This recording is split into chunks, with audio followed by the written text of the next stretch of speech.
All righty. Hopefully you guys can hear me okay. No matter how hard I try to prepare for this live stream, I just can't do it. I just want to go in like a different direction every time I go over the information, but we're just going to dive in. This is going to be for Abby and Libby, and we're going to continue looking deeper into what happened to the girls there in Delphi on February 13th, 2017.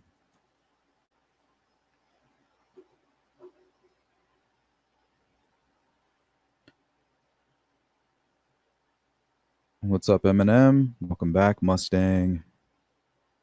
Mark, good to see you. We're going to get going here in just about 5 minutes, so sit tight. And I'm going to kind of put all my notes together, and then we'll allow people to join the chat. So just talk amongst yourself for the next 2 to 3 minutes.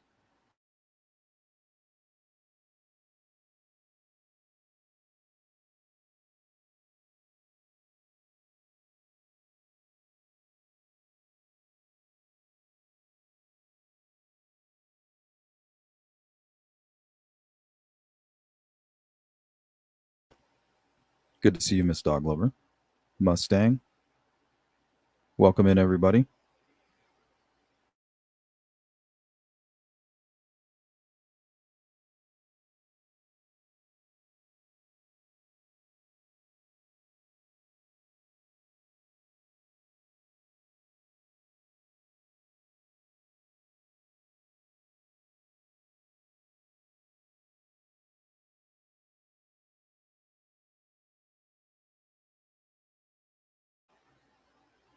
Good to see you, Jari. Okay. So we're going to talk a lot about Keegan Klein and KK and TK. So I want everybody to understand that this is just my opinion. I don't have any real facts to back any of this up. You know, that's what we do. We kind of come up with these theories and see if there's something solid or tangible that can take them from theory to fact. So we are going to be talking about the Anthony Shots account, when it was created, and if that correlates with KK and TK's trip to Vegas and when they purchased those tickets.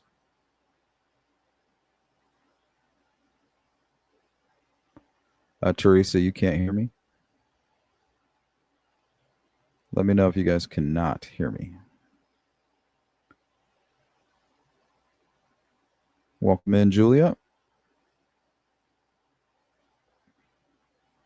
I think so too, Julia. I'm trying to debunk it, but the more information I gather, the more it seems plausible. Thank you, Mark. Okay, so we're going to talk a little bit about when the Anthony Shots account was created. Is there anything interesting about the timeline of that being created versus when the tickets were purchased? We're also going to look at Keegan Klein meeting somebody on Craigslist while in Las Vegas. Now, remember, interviews they go two ways, just like the Richard Allen interviews with Mullen and Detective Holman. They're interviewing Richard Allen, and Richard Allen was interviewing them. Same thing goes with Keegan Klein. The detectives are interviewing Keegan Klein. What is he doing? He's interviewing them right back. That's why they're talking. That's why they're not asking for attorneys. They're curious. What do you have on me? What do I need to do? Do I need to make a deal? Did they break the oath? Did they break the pact? Is somebody talking? Is the other snitching on, is it falling apart? Well, Keegan Klein is in there wondering, what do you guys have on me? You know, I met this guy in Las Vegas, right, on Craigslist. They tell him, we don't care about the weed. See, so he's already tricked them. Not only did he trick them, he was able to find out information from them. And that's all because you underestimated the person that you're interviewing. You underestimated Keegan Klein. You guys underestimated Richard Allen. That's what they've been playing on their entire lives, being underestimated, not showing their cards, deception. It's become their only ally in life.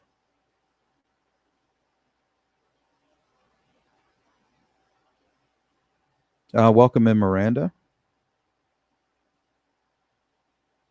I'm doing well. Thank you, Miranda. I appreciate that. Hope you're doing well. Karen, welcome in. Cold Truth. What's up, Mel? I'm doing well. Thank you very much. How are you doing? It's good to see you.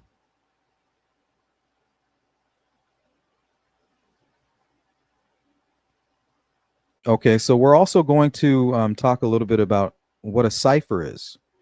If somebody's communicating through Craigslist, it's not going to be blunt. It's not going to be right out there in the open, right? Sick rich man seeks snuff film.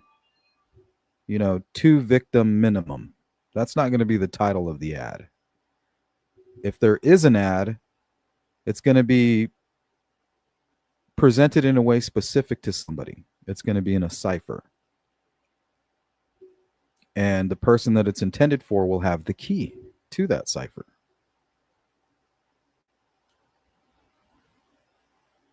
So we're going to do maybe a little bit of a brain game, kind of. So I'm going to present the cipher up on the screen. I want you guys to go ahead and try to break the cipher. After some time, I'll provide you the key to the cipher.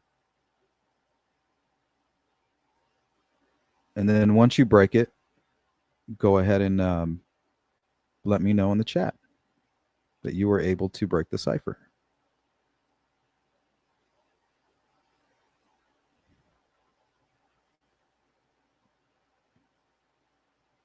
Now, the reason we're doing this is because, like I said, interviews are two-way, right?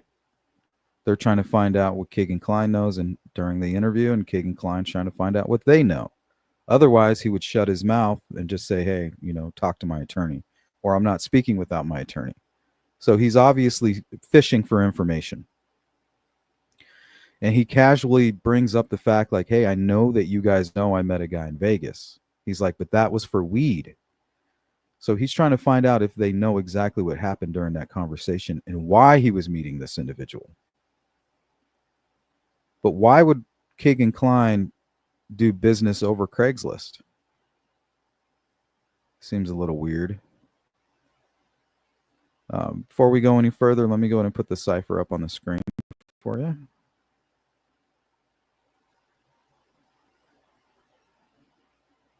So there's going to be a hidden message here. I'm trying to communicate a message to you.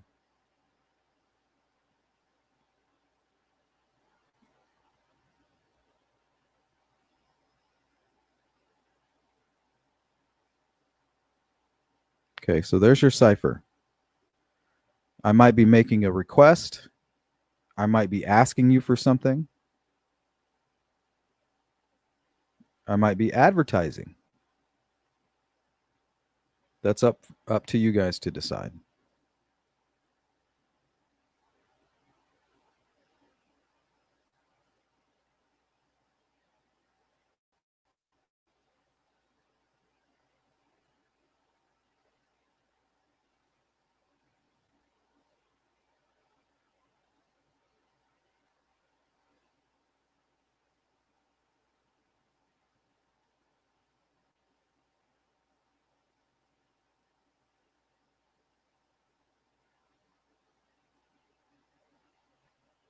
How's it going, Miss Dog Lover?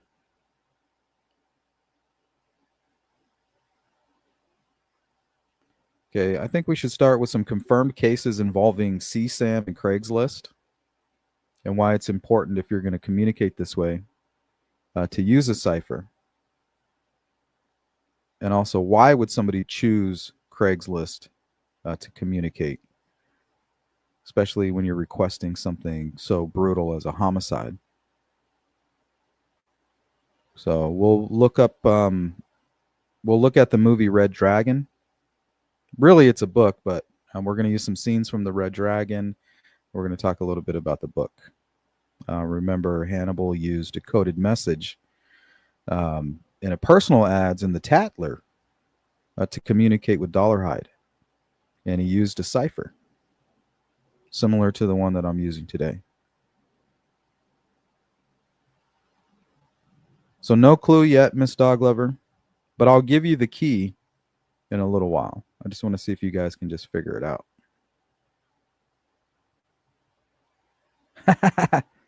Julia says, it's simple. Anthony Schatz is the cipher. Could it be that easy?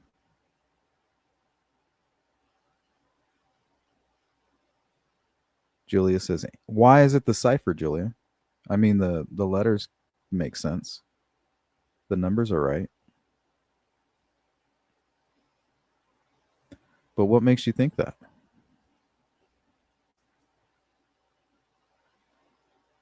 Booyah. Exactly. That's how simple it is.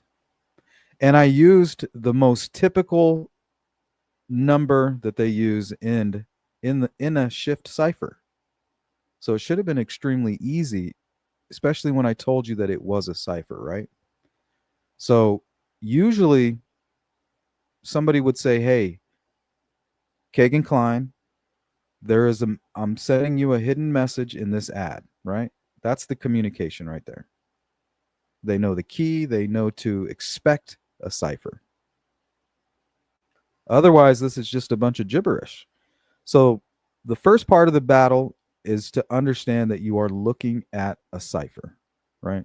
There is a cipher. And you can even take this, create words, and make each one of these letters the third letter in the word.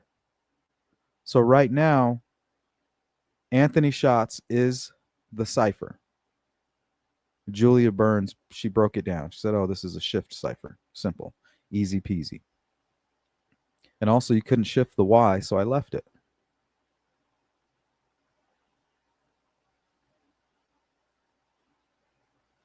So D being the third letter from A. So it'd be A, B, C, and then D.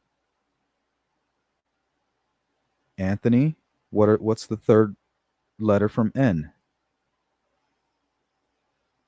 O, P, Q. Okay, so it's the third letter shifted over. Shift cipher.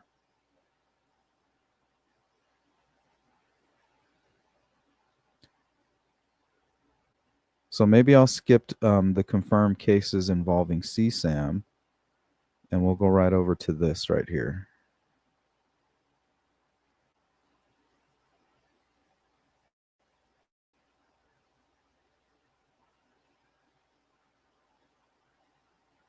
Okay.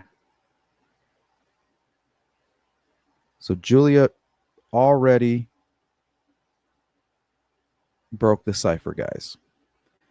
Right on time. Okay, so context, the plot of Red Dragon, right? Red Dragon, based on Thomas Harris's 1981 novel. Excellent series. I definitely recommend it. Different than the movies, somewhat, at least the endings in most cases. Will Graham, played by Edward Norton, as he hunts Dollarhide, a serial killer who murders families during full moons. Graham seeks help from the incarcerated Hannibal Lecter, who secretly admires Dollarhide and manipulates events to complicate the investigation.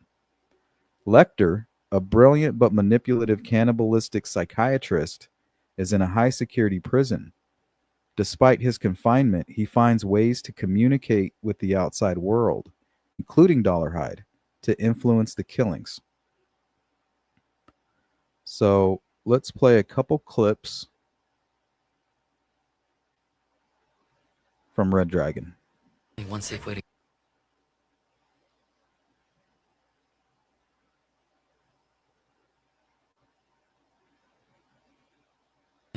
to carry on a conversation that's one-way blind. Publication. Wait a minute. We know this sweetheart. Publication.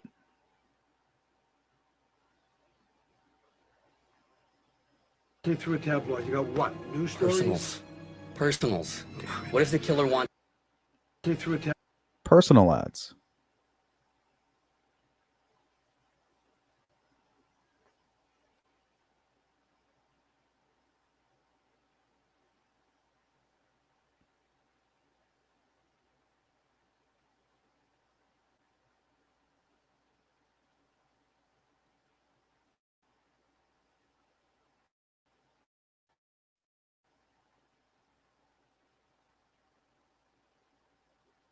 All right, let's catch up on the chat real quick. CJK, welcome in. Cyber Warrior, always good to see you. Jerry, what up? The Caesar salad cipher. Christine, what's good? Danny B. Okay, let's go back a little bit. Confirmed cases involving CSAM and Craigslist. This one is from 2018 out of Hamilton, Canada. Viewer discretion is advised here. A 37-year-old man was sentenced to 13 years and 3 months in prison for sexually abusing his girlfriend's 6-year-old daughter and offering her to pedophiles on Craigslist. He pleaded guilty to charges including making and processing CSAM, sexual interference, and voyeurism. The abuse involved vaginal, oral, and anal assaults, and he shared videos of the child, including footage taken through a hole in a bathroom wall. The case was prosecuted following a victim impact statement, and 4 other individuals were charged in relation to the abuse. 4 other individuals. That's what I think is going on here with the Delphi murders. I think Anthony Schatz killed Abby and Libby. The question is, who's Anthony Schatz? I think Anthony Schatz could be up to four men. Richard Allen, Keegan Klein, TK, and an unknown 4th person. Right? I'll give you $40,000 if you can produce basically some type of a snuff film video, somebody's personal use. Document the murders. That way, when the killer or the client who's asking for this product is watching the news unfold and reading about it, they're looking at the actual crime scene video or photographs that that the killer actually provided to them, and they're getting off on that. Well, how would you communicate with Anthony Schatz if you were wanting something like this to be done? I think it could be done through Craigslist with a cipher.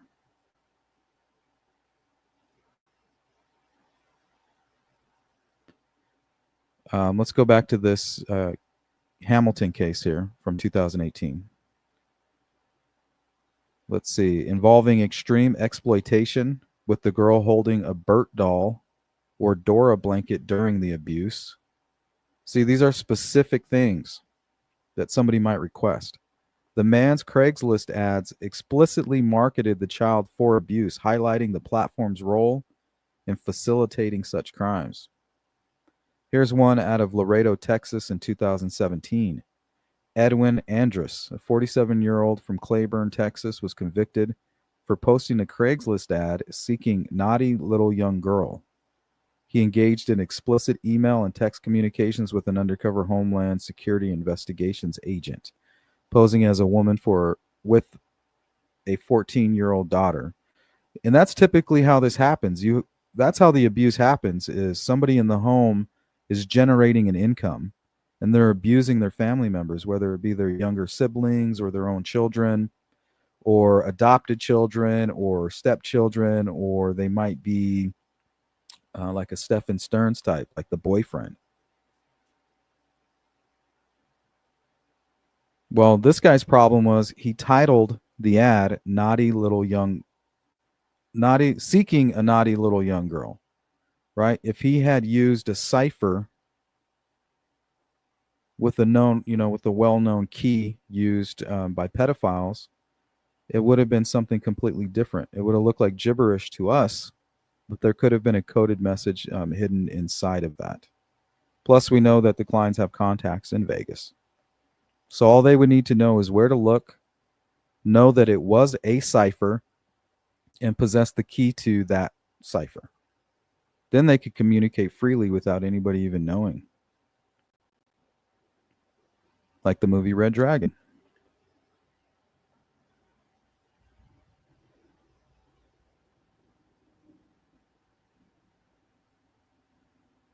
Okay, so it says here, during the arrest of Edwin Andrus, the conviction relied on Homeland Security's proactive monitoring of Craigslist ads, showing how law enforcement targets such platforms. So, how are they going to target random messages and ads on Craigslist if they first, A, don't know that it's a cipher, B, the key? So, it doesn't matter how proactive they are in monitoring the Craigslist, they would need those two things to even know what the hell they're looking at. So that might be something AI might be able to help with later in the future, or maybe right now.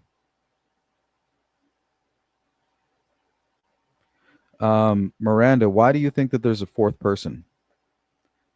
Somebody was actively using Kegan Klein's phone, and possibly even Tony Klein's. Right? This is just my opinion. I have no evidence. This is all hypothetical. Hypothetically. So somebody had to be moving their phones around. Here, this might be a good time to go into these notes. Let's see. Methods for faking an alibi and its challenges.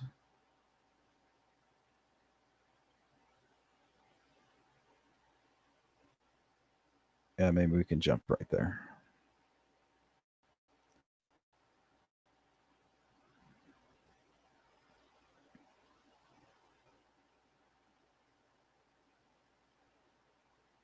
Okay, faking an alibi with a cell phone.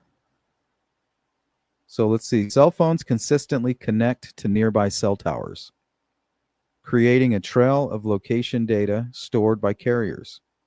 Even if a phone is left at an alibi location, investigators can analyze tower pings to confirm its movements. Discrepancies, a phone suddenly going offline, right, Mr. Koberger, might raise red flags. So how do you avoid doing that?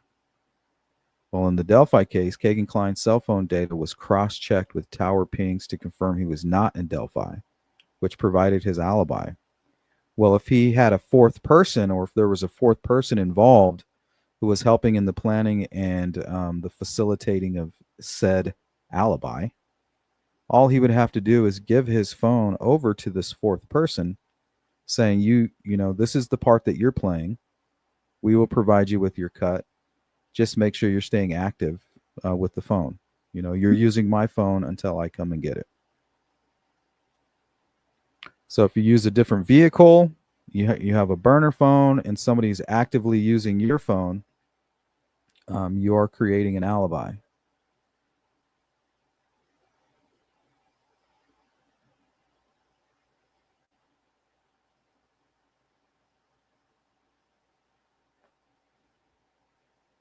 Law enforcement uses tools like Celebrite or Gray Key to extract detailed data from phones, including deleted messages, GPS logs, and app metadata.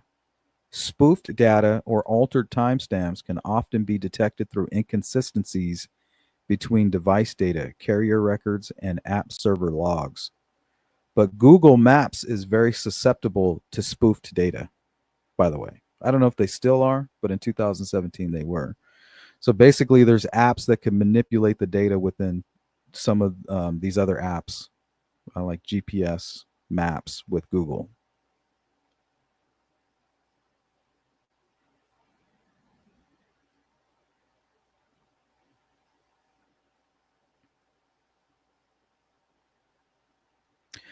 All right, what else? An alibi relies on more than just cell phone data. Investigators cross-reference phone records with witness statements, surveillance footage, or physical evidence. Leaving a phone at home might suggest an alibi, but if CCTV shows the person elsewhere, the alibi collapses, right? Marathon gas station, the footage just miraculously disappeared while in FBI custody. Interesting. The one thing that could break Kegan Klein's alibi just vanishes. interesting, to say the least. Richard Allen's presence on the Monon High Bridge Trail was corroborated by witness testimony, right? That's why he had to abandon, in this theory, that's the reason Richard Allen had to abandon his alibi, which is the reason he went to go visit with his grandma or his mother. Like he tells his wife, I'm going to go hang out with my mom. I'll be in Peru, not over here killing kids. But unfortunately, there was witnesses who saw him out there, and he knew that. So him being a proactive person, and we know that about him because he called the tip in on himself for reasons that are proactive. So we know that's him. He's like, okay, I have to abandon my alibi now because there's a witness here. I have to work with what I've been provided, with the cards that I was dealt. And his cards are a little bit different than the Kline's at this point. They most likely used a vehicle that doesn't belong to them, and they have a fourth person who is helping them to establish an alibi. Modern phones generate extensive data, Wi-Fi connections, Bluetooth activity, backup apps, and the things that they use that can betray attempts to fake an alibi. So with that said, let's go into Keegan Klein's interview transcript where he talks about meeting people in Vegas. So I want you guys to listen to this, and as we approach the information, think about it as I explained it. Interviews are a two-way street.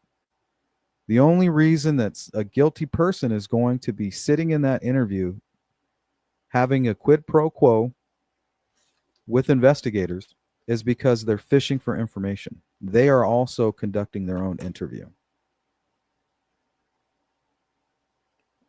Let's see. Maybe I can put this up on the screen for you. I don't see why not.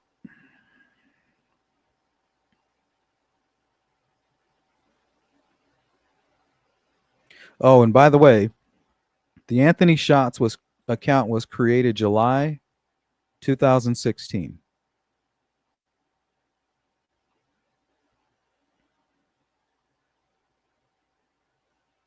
So I think we'll preface with that. But I'm not just going to say it. I'm going to show you.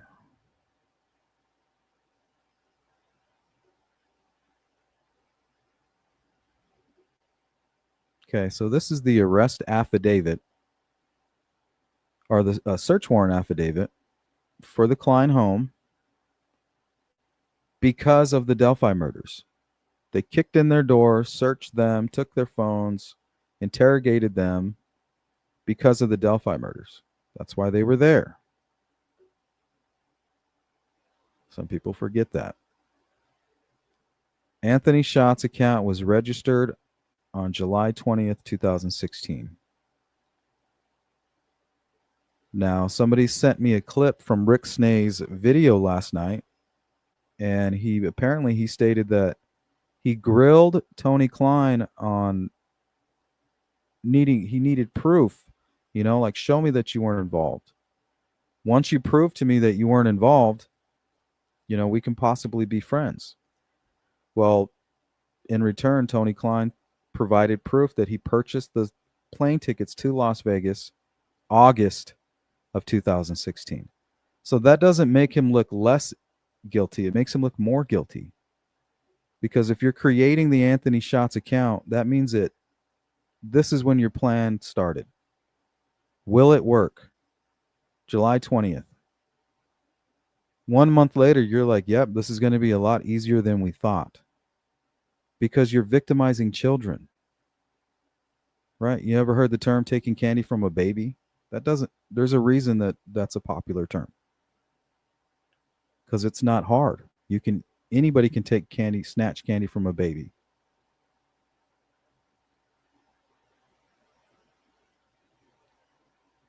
So between creating the Anthony Shots account in a month's time, they've purchased tickets to go to Las Vegas.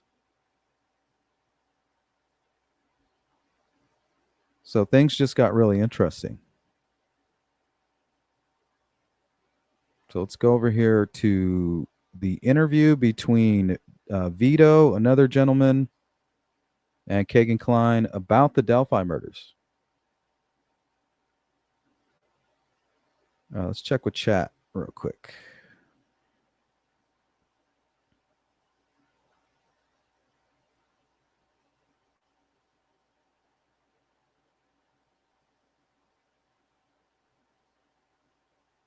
Hold on. I feel like I'm missing a document.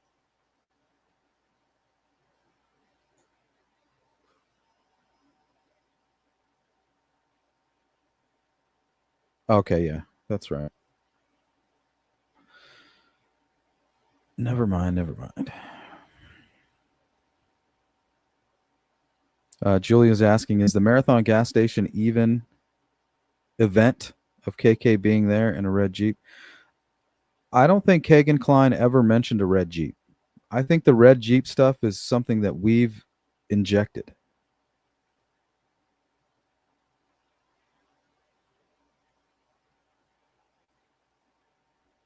So I feel like criminals, they tell half-truths, and they also inject red herrings. So even the information about his father could be a red herring.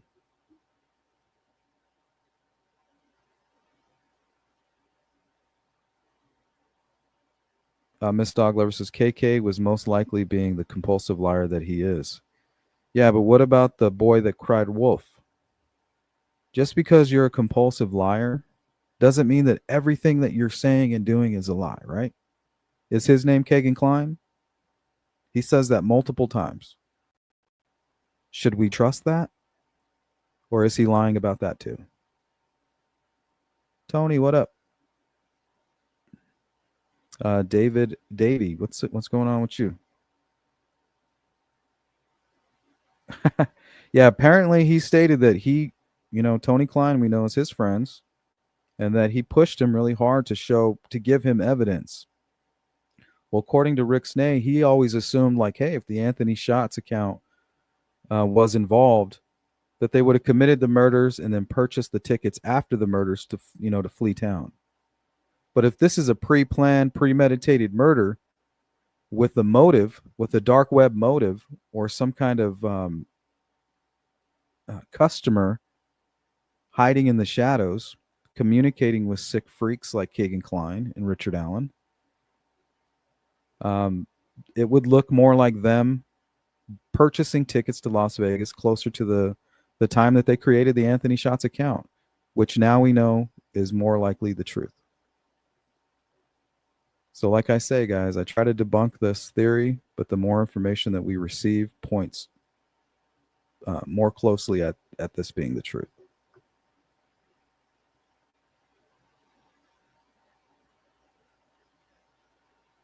Julia, how would TK predict that the day of the crime would be in February, though? What if victims wouldn't be able to meet up at that time? Yeah, the way I'm looking at it is, right, you purchase the tickets in August 2016, and you say, hey, that's plenty of time for us to get this done. Well, then you ask yourself, why would somebody conduct such a brutal murder in the middle of the day like this? Well, it's getting closer to crunch time, right? Like, hey, we got to do this. Richard Allen, I think, is the one that forced it. There could have been other attempts, right? Other attempts between July of 2016 and February 13th of 2017 that were unsuccessful. But they're getting closer to their deadline. That could have been the motivation, right? The dark web motivation. Why would somebody, commit such a brazen attempt or murder attack, right? Middle of the day, multiple witnesses around. It's because they're close to their deadline. The red Jeep, I believe, came from Noe. Remember, Noe was locked up with Kegan Klein, and that's how everybody knows Noe. He was friends with Kegan Klein. He was friends with Kegan Klein, and he left a comment on the Unsolved channel talking about how Kegan was going around confessing to the crimes. And I think he used the word Jeep, and we all just called it a red Jeep. So I don't know. There's always the human element, right? We're all motivated to maybe retell the story in our own way, adjust to bits and pieces here. It's like the game of telephone tag, you know? By the time the message gets to you, it's all fucking warped and convoluted.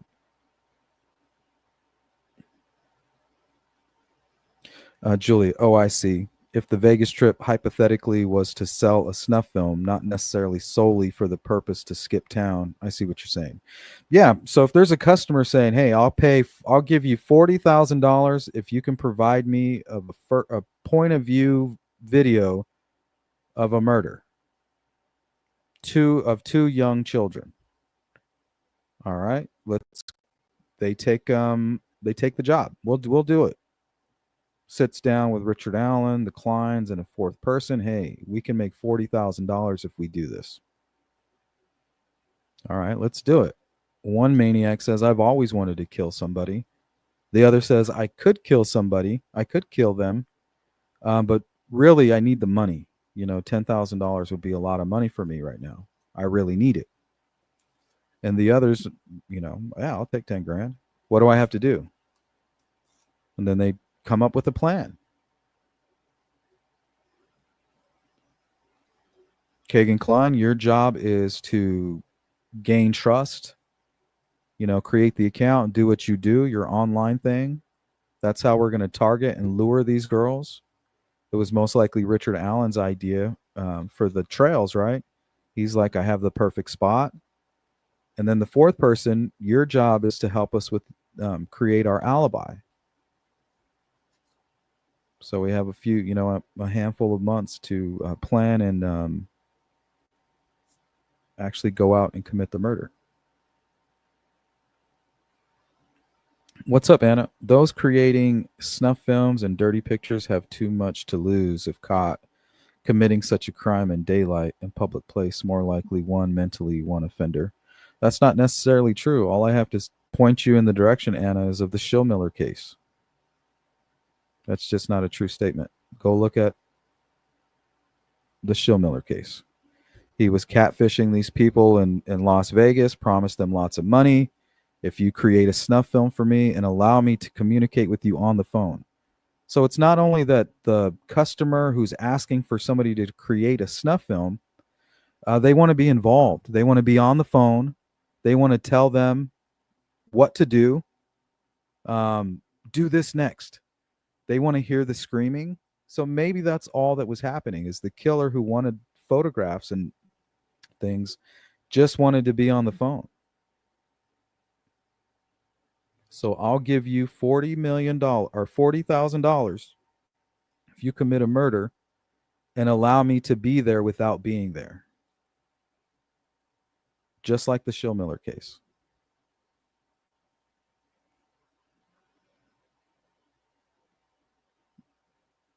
Good to see you, Anna. Welcome in, Jessica. They stalked many girls online. This particular situation fell into place, possibly better, or one of them didn't end up getting cold feet. I think that was Richard Allen. He's like, we're going to do it. And with him trying to force it, because he really needed the money, knowing that they were running out of time, he made a lot of mistakes. And I think later on they told him, they're like, hey, you forced it. You made those mistakes. The witness has seen you. If you tell on us, like, we'll kill your family. Like, we told you not to do it. We weren't ready. You made too many mistakes. You fucked up your alibi and you allowed yourself to be seen. That was you trying to force it.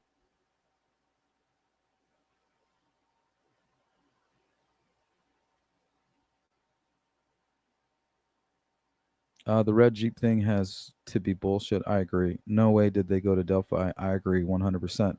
That's why it's ridiculous for the investigative team to go and hunt down the red Jeep with the new owner.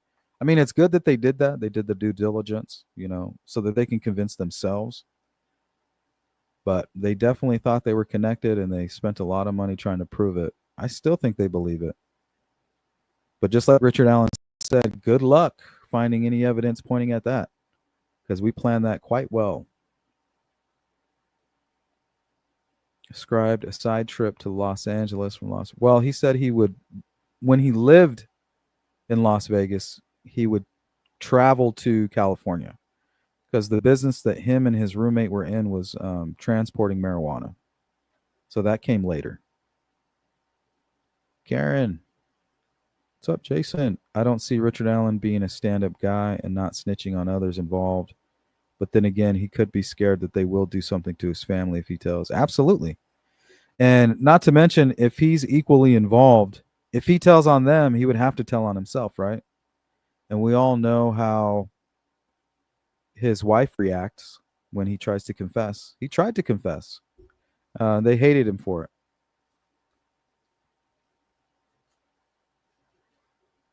Yep, I did notice that. Make sure you guys hit the like button too. All right, we're all caught up on the chat. Let's go into the interview of Keegan Klein. He's been arrested. He moved back to Indiana from Las Vegas and is arrested almost immediately after a few months.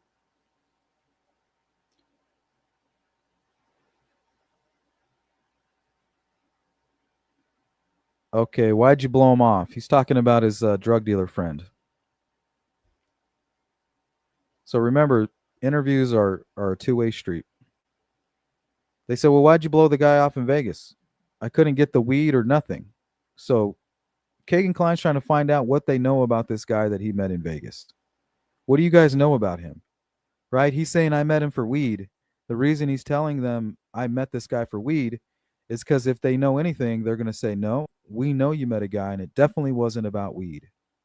Because everybody knows you don't meet anybody on Craigslist for drugs, anything. We just read how Homeland Security is monitoring everything on Craigslist. So it's just something you wouldn't do. That's fucking stupid. But he's fishing here. He says, I couldn't get the weed or nothing. I could not get anything he wanted. And I looked for it out there. And I'm sure you looked at my phone when I met that guy, right? I'm sure you know about me meeting some guy in Vegas, right? See, he's conducting his own interview. What do you know about my meeting in Vegas? Remember, he used a burner phone for this. This meeting with the guy in Vegas, he didn't do it with his own personal phone. It was a burner phone. That's highly sophisticated.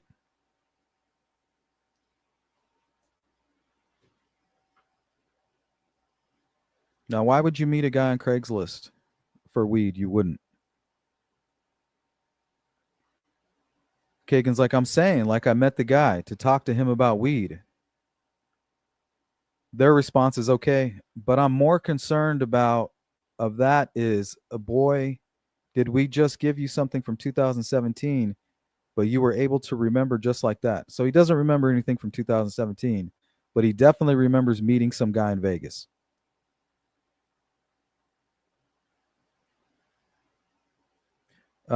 But yet you know nothing about a girl that was murdered.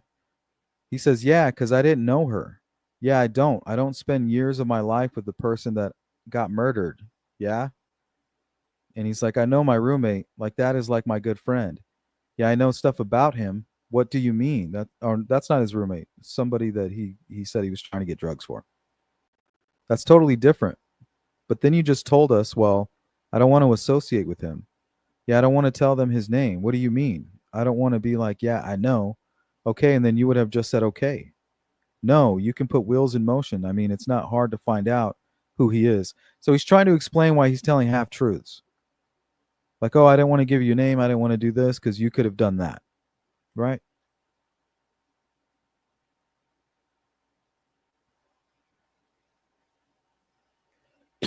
So they said, what do you mean when you said all this was pointing to Dirk? Like, do you see how I'm on somebody's country, whatever you said, country club road or someone's Wi-Fi? See, this is the fourth guy here. They told Keegan Klein, who do you know on Country Club Road and Paw Paw Pike? Because we know that your phone was connected to a Wi-Fi there during the murders. And even Keegan's like, I don't know what you're talking about. I don't know about that. He says, I'm on somebody's country, whatever. You said Country Club Road on someone's Wi-Fi. I've never been to anybody's house on Country Club Road ever. I don't even know where that's at. I just know that those roads meet, or if something country with Pawpaw Pike. That's where his grandparents live. So whoever had his phone decided to go up the street to where they live, most likely, and connect it to their Wi-Fi.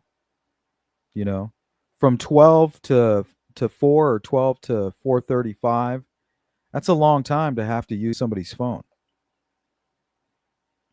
especially when you got your own shit to do. So he's saying, I don't know where that's at out there. I just know that the roads meet, or it's something country with Pawpaw Pike. I literally have no clue. Like, I don't know anyone. I don't know anything about that whole case. Like, yeah, it looks terrible, but I promise you, like, I know you guys are looking for the person, and it's not me. I know absolutely nothing. And I get the whole blank ski mask thing is like weird too, but I swear I don't know anything. I swear to God, I don't. Investigators say, I can't wrap my head around why you're willing to put all this on you. Why are you protecting somebody else? Who am I protecting? Who am I protecting? What are you talking about? I mean, obviously you said that you didn't kill them, right? Yeah, the fuck you talking about? Of course. Okay. You think I know who killed them? They say, absolutely. Absolutely, we think you know who killed them. Keegan Klein, oh my God. Absolutely, because you know why I know that? Kegan says, and this is very reminiscent of Richard Allen's interview. Says, well, you're obviously terrible at your job. If you really honestly think that, you're absolutely terrible at your job, sir. I'm sorry to say that. So he's overcompensating. Do you know who killed those girls? He says, no. Hang on. I'm not literally asking you right now. Do you know for sure who killed those girls? Yeah, I'm sorry. Yeah, no. You did say no both times in your polygraph. So he failed his polygraph. Kegan Klein says, hey, a lot of people fail those lie detectors. What are you talking about? Why do you think they can't use them in court? There's a reason for that. Because of anxiety and freaking out. Investigative team says those people that fell for other cases or whatever you're referencing weren't talking to the victim of the crime the day of, weren't grooming them. Kegan says O.J. Simpson, yes, he was. Well, did you look that up too? Right? Because he was looking up the Sandy Hook victims.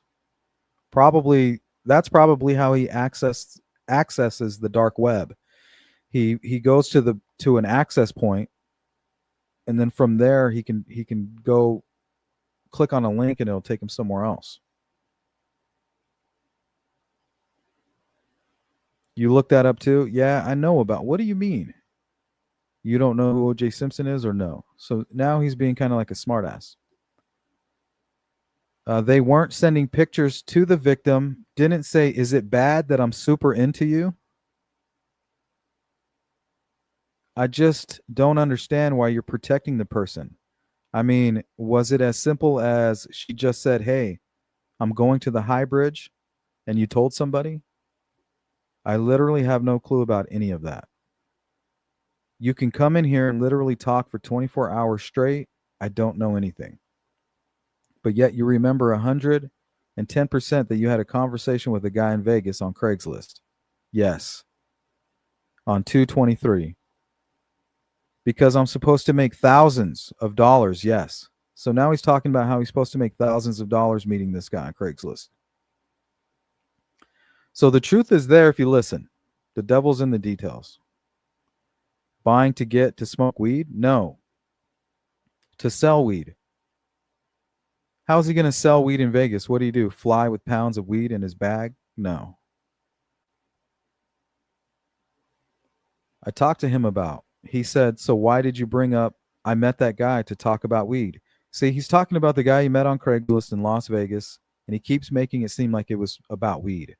That way, if law enforcement knew anything about this interaction, they would say, we know it wasn't about weed, or we know all about your meeting.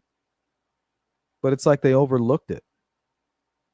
The investigative team was not interested in this meeting in Vegas, even though it could have been. It could have had to do with the motive of the crime. They just totally overlooked it.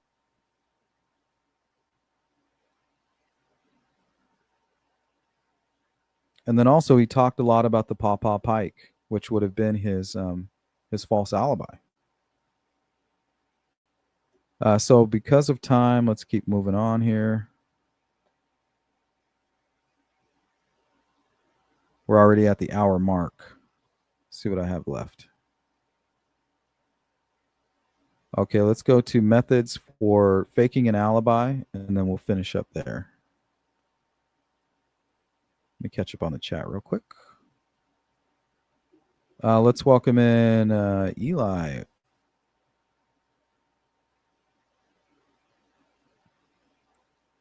And it says, I always thought KK's glib talk about weed as code for something else illegal, like weed is controversial, but not as bad or illegal as whatever was really happening, in my opinion. Absolutely.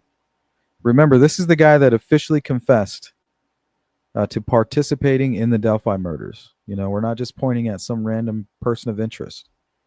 There's been only one official confession in the Delphi murders case, and it comes from Keegan Klein. And there's probably at least $4 million of investigative prowess behind that confession and ahead of it.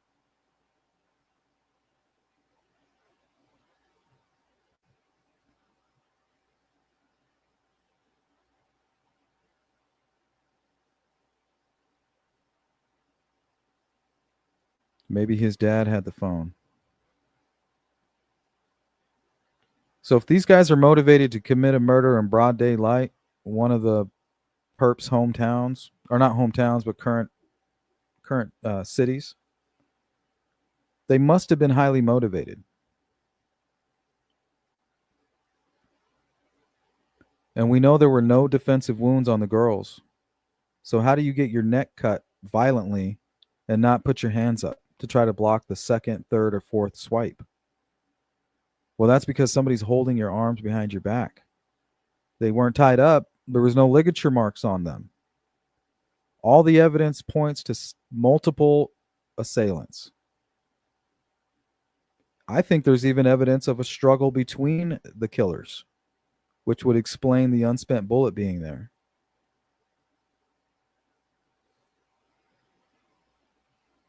And the fact that Rick Allen had to walk.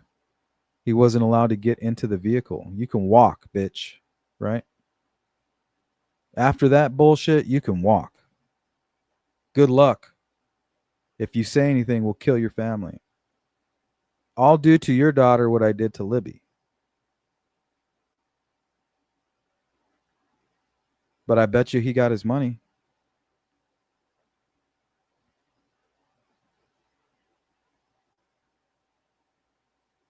What's up, Howard? The fact that he was communicating with Libby and actually said he was supposed to meet her that day is more than a coincidence. I agree with that. I was supposed to meet her. She never showed up. OMG. What do you mean, OMG? She's just asking, did you hear what happened to Liberty? Why would you say OMG? Come on, guys. If there is somebody out there who's hiring sick, desperate people to commit murders, and those people go to jail who actually did the physical act, but the person who is motivating them remains free and clear, who's really hiding in plain sight? This person will do it again. Sometimes we ask, well, why is Evansdale and Delphi, why do they seem connected? You know, it's obviously not the same killers. I mean, it's possible that it is, but there's no evidence to support that. Maybe it is the same killer. Maybe there's somebody sitting on their high horse, hiding in the shadows, motivating people to conduct murders on specific dates that might be satanic in nature for them, ritualistic for them, and then 5 years later do the same thing later using a bunch of idiots, online predators, and desperate, despicable people to commit these murders. They get busted, and they're so afraid to help because they know that this person's hiding in the shadows. They don't even know who this person is. They just know that they committed the murder and they got paid. So the real killer isn't in prison and potentially just hiding somewhere with a lot of money. Maybe it's a powerful politician, a high-ranking law enforcement official like James Brooke. Or maybe it's like a movie star, one of these sick, sadistic Hollywood types, with a lot of money to throw around. But either way, these people go to prison, and the person that motivated them remains free to do it again. That's what I fear. Richard Allen didn't give us any details about anything. Why did he do this? Why isn't he confessing? Why is it so hard for law enforcement to use Kegan Klein's confession? They couldn't do anything with it. They too. Something's going on.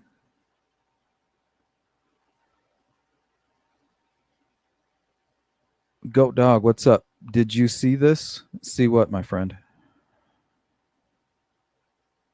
Julia, unless they were unconscious, I believe they were restrained when they were killed. Yes. So if they were restrained, typically they would be tied, right?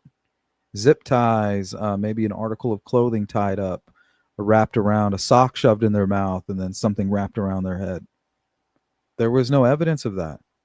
So the only logical explanation to me is that there was a second person there holding the victim arms behind their back.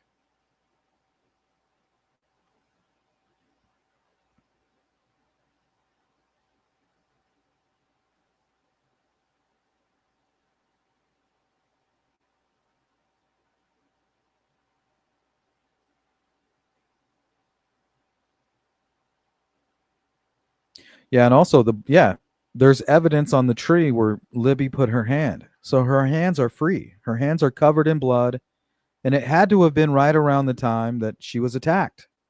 So how do you explain that? How do you explain somebody standing in front of you, slashing at your neck, and you don't put your hands up? Okay, well, what if she had her hands tied behind her back? There were no ligature marks. This tells me that somebody was holding her arms. She was killed, or she was attacked. The person who was holding her arms let her go. She then grabbed the wound on her neck, started to faint, leaned against the tree, and passed away right there. To me, that's what the evidence is saying. And if I'm wrong, please help me to understand.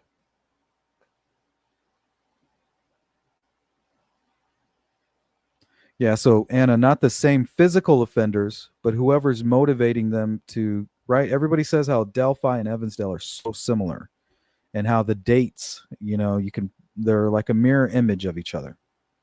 Well, they may not mean anything to the killers who physically did the Evansdale murders, may not mean anything to the people who physically did Delphi, but whoever is contracting these types of things or motivating others to go out there. I'm not saying that's what's happening. I'm just saying potentially that could explain why they're so similar.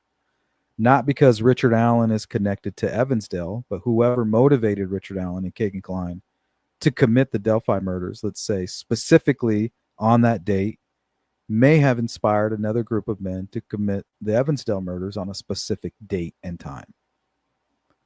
That person remains free while everybody else goes to prison, takes their own lives, goes to jail for the crime, and then that person goes on to motivate another group later on down the road, maybe even as we speak.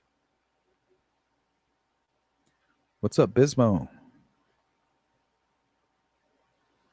I feel there's a group of individuals connected to Evansdale and Delphi that's not Richard Allen. Yeah, it could be. Sometimes I refer to him as Mr. Big. You ever seen, I think it was Police Academy 5, where you got the guy, he's kind of got the robotic voice and he's talking behind the screen and can't see his face, just his silhouette. And it ends up being like the police commissioner. Something like that. There was no proof that that was Libby's hand. There's plenty of proof. There's expert testimony stating that that is her handprint. It's her blood, and it's looks like her handprint. I guess you couldn't say 100%, but experts testified to it that that is most likely her handprint. Anna says, if an attack to the throat was unexpected, what's that? Dizziness rapidly occurred. I wonder if a victim. Well, the thing is, you can't do her neck what was done without there being a reaction. Now, if it was somebody from behind and you're being attacked and your back is being, I mean, there's nothing you can do. But first of all, you're looking at the person, right? You're visually seeing what's in front of you, somebody with a blade in their hand. You've just been kidnapped. If they start swiping at your throat, you're going to lift up your hands. We're not talking about one. We're talking possibly 1 to 6 times, Anna.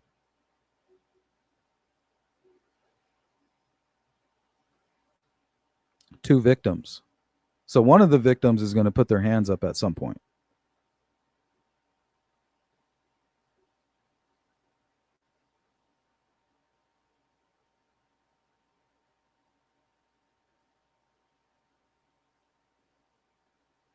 No, they've already testified and told us that Abby was killed after Libby.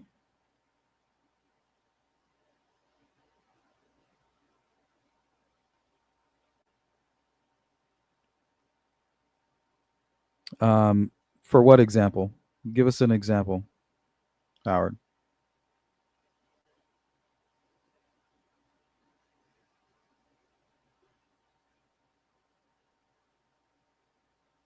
Yeah, Evansdale is 100% unsolved. So if anybody's out there saying, "Oh, we know what happened in Evansdale," we blah blah, no, they don't.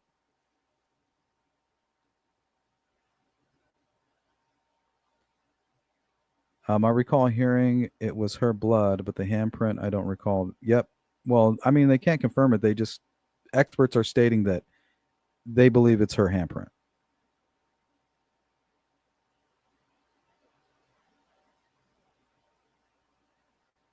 That was testified to in the trial. That's not me saying it. Anna, I have wondered if the Delphi offender told the girls to lie on the ground, to close their eyes and count to 1,000 so he could leave or something. There's no evidence to support that.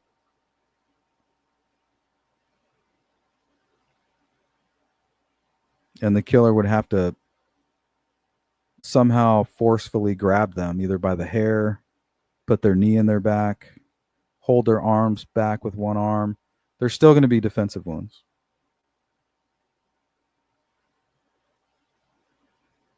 In my opinion, Abby was trying to run away when she was attacked. Maybe adrenaline prevented her from doing anything defensive.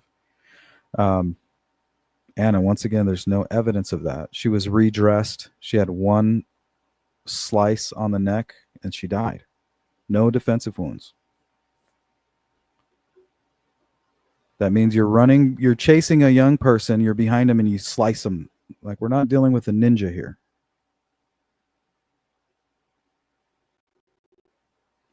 My Mr. Big was Chris Noth in Sex and the City with Sarah Jessica Parker. How does that work? All right, we're all caught up on the chat. So let's see here. Some of the difficulties creating a false alibi with the cell phone the way that we've described here in this theory. Cell phones consistently connect to nearby cell towers, creating a trail of location data. We talked about how law enforcement uses tools like Celebrite and GrayKey to extract detailed data from phones. An alibi relies on more than just cell phone data. Investigators cross-reference phone records with witness statements. And that's why I believe Richard Allen abandoned his alibi, his false alibi. There were witnesses.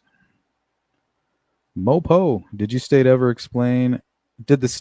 explain why there were no defensive wounds? What was their theory on this? They didn't really have it. Their theory was that there were multiple perpetrators.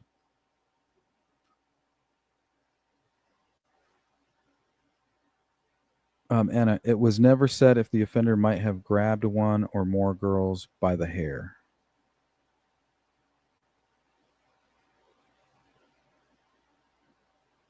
Sleuth hasn't seen SATC. What's that mean?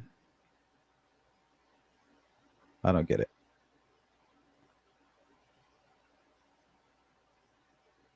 Richard Allen's presence on the Monon High Bridge Trail was corroborated by witness testimony. So therefore he would, and also the bullet linked him there, right? So he would have to abandon his alibi, but I think that's what he was doing with his grandma, or his mother, I'm sorry. His daughter's grandma. So his alibi was his mother. The Kline's alibi was their mother and Kegan's grandparents. From 12 to 3, you know, that it all matches.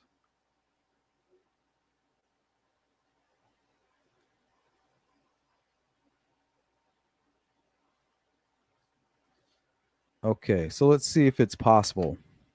So you could leave the phone at the location, right? An individual could leave their phone at a specific location, home or workplace, to make it appear that they were there during a crime, while they travel elsewhere without the device. For example, cell tower pings or GPS data would show the phone at the alibi location.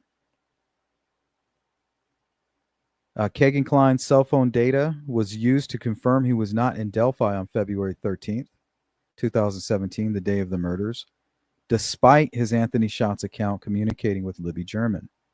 If Kline had left his phone in Peru, Indiana, while traveling to Delphi, could theoretically create a false alibi.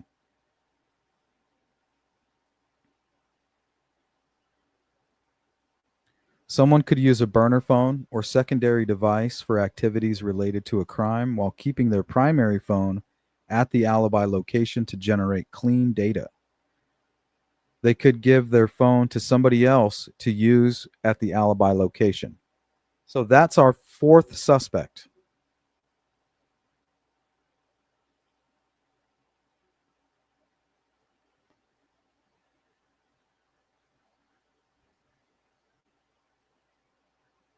What's going on, Jari?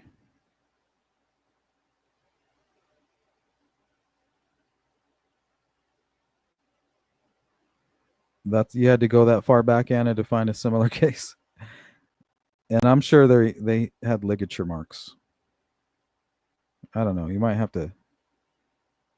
You're going pretty far back to find an example there. Let's try to stay focused here.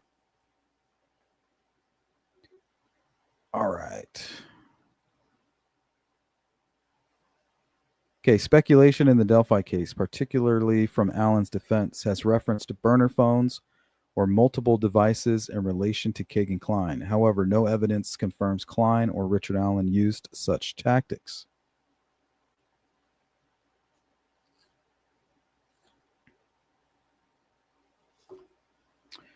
Let's see if I have any side notes before we get out of here. Let's see. Richard Allen, sex addict. No evidence of that, but he claimed to be. Killer was with the girls for an hour and 45 minutes, yet there's no DNA and no signs of rape. Kegan Klein was meeting somebody in Las Vegas. False alibis. And they all had the same alibi. You know, I was with my mom from 12 to 3.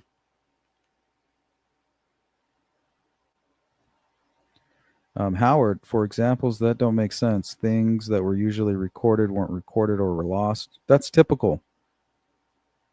You know, you're giving more to things that are meaningless. Richard Allen's statement to Doolin and interviews with other people recorded over, no phone data, etc. I don't know what you mean by that, but Richard Allen's statement to Doolin, yeah, that's definitely interesting. But I get rid of information off my computer constantly to make space, right? It's things that I've deemed unnecessary. I might later go, damn, I wish I would have kept that. it means something now, or it could have meant something now, or it might. I wish I would have had it to verify that. But overall, it's meaningless, or I wouldn't have deleted it, right?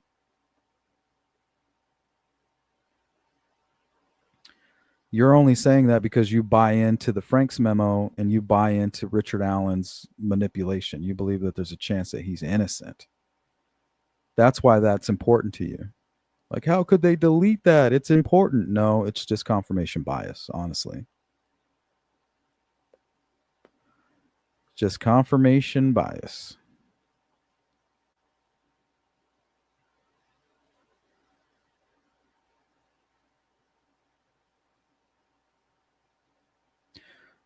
All right, let's go to a couple more here.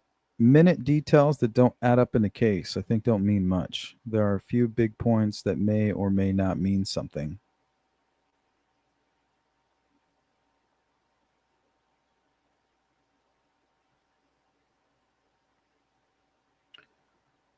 All right, let me make sure I went over everything that I wanted to here.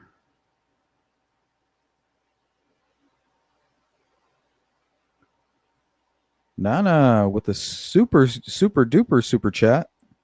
Good to see you. I've had a lot of health problems lately, but that doesn't stop me from listening. I'm always listening. Thank you for not giving up on Libby and Abby, and we appreciate you. Thank you, Nana. Wow. I hope you do. I hope you're doing better. Take care of yourself.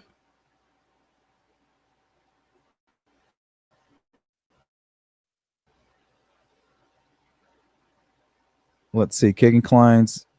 Okay. I guess we can talk about this, his alibi, a little bit before we get out of here.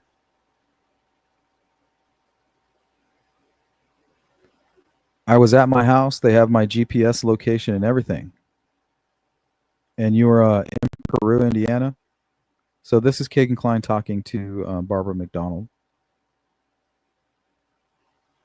He says, no, and that was not you? No, 100%. They have my GPS the whole day. Like he sounds proud of that. Right? Like it couldn't be me. So later on, he says this to Barbara McDonald. 2 years later, he's confessing to the murders. And how do they have your GPS for the whole day? From your phone? Well, from my phone, yeah. They can. I don't know how they do it. And he's shown me that day all my GPS locations. You know what I mean?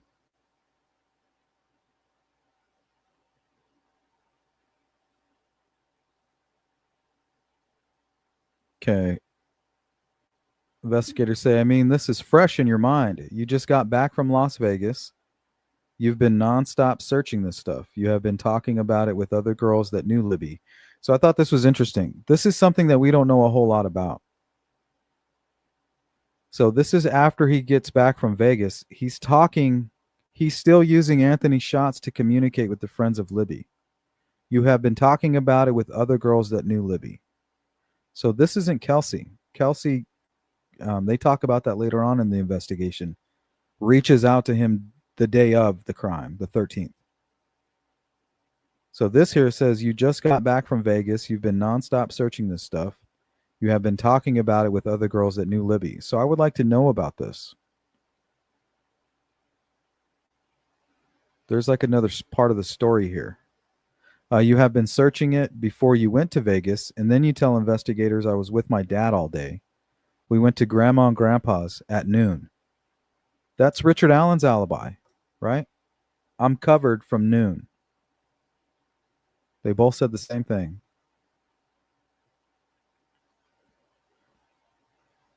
No, I told them I didn't know what. I mean, I don't ever leave, so like, yeah, I'm probably out at his house, really, but I mean, investigators say, I'm telling you again. Kegan says, I don't remember everything I did. Well, I'm refreshing your memory, you fat fuck. Like I told them that I would go and see my grandma and grandpa like a lot. For a fact, audio, video recorded on your interview, you told them a few days after this happened, you know you were with your dad all day. You went to your grandparents. So, you know, it's like the same plan. Richard Allen tells his wife, I'm going to go visit with my mom in Peru. He planned to make that his alibi. but there were witnesses.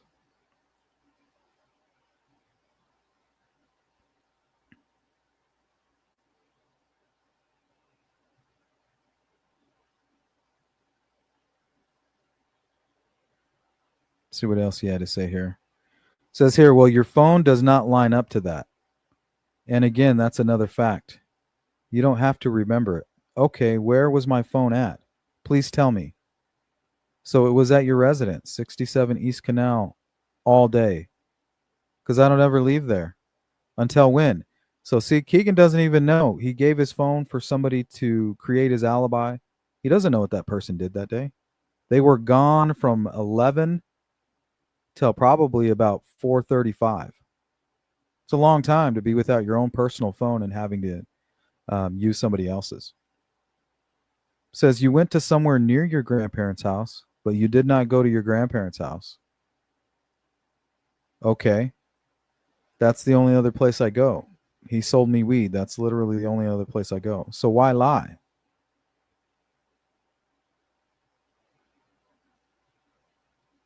You said in an interview, audio recorded, to 2 law enforcement officers, including an FBI agent. Right.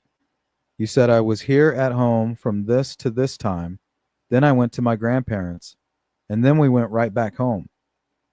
And I was with my dad the entire time. Okay. That for a fact because you said it, and that's what you said. Okay. But now you're telling me you were last Monday at 7:45 p.m. probably at home. And then they just kind of argue for a little bit. I understand that, but you connected to a Wi-Fi source that was in that house. So this is a fact right here. Whoever had Keegan Klein's phone connected to a Wi-Fi spot up the road from his grandparents where his cousin lives. Trexler. Why did you tell investigators that you went there when you didn't? Right? Why is he lying? He's saying, I went to my grandparents and I never went here and connected to this Wi-Fi. They know that that's a fucking lie. Why is he lying about it? Because he doesn't want to break his alibi. All right, guys, that's going to wrap it up. Let's go ahead and catch up on the chat, and then we're going to bounce.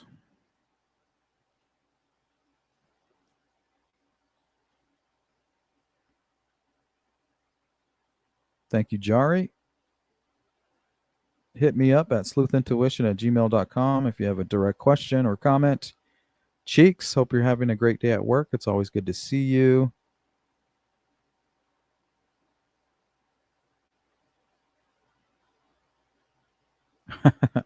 He's like, yeah, I had my phone all day, but I don't know where it went or who was using it.